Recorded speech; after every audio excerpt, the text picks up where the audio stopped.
Hello everyone, I'm Somnath Gorai and today we are going to talk about OTT platforms and their future in India. So without any further ado, let's begin. OTT platforms are on the rise in India. However, this point of time may be the peak of their popularity. So what does their future hold? It seems OTT platform may only go downhill from now on, as full control of OTT platforms have been handed down to Ministry of Information and Broadcasting by the Indian government. This video will be divided into 3 segments: advantages, disadvantages, and my opinion. You can skip to any of these segments using the timestamps given in the description below. So let's begin. Talking about advantages, the only advantage I see from the perspective of the pro-sanskari people whose eyes are stuck to their TV screen is the reduction of anti-nationalist elements like abuses, unnecessary violence, and unnecessary shouting.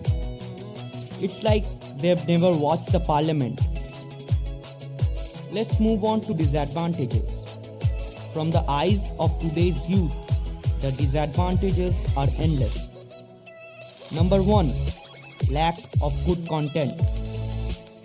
In today's day, the only thought-provoking content we see is on OTT or over-the-top platforms, whether we agree to it or not.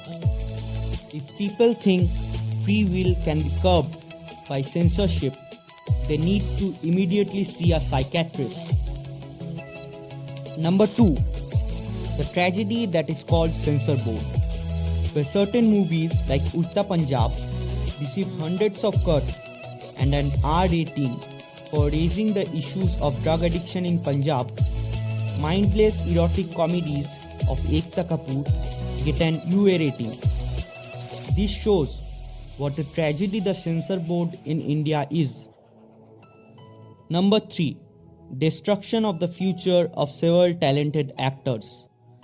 There are various actors like Pankaj Tripathi, Vikrant Massey, Ali Fazal, et al., who seldom get good movie scripts on the big screen. For them, OTT is the means of expression.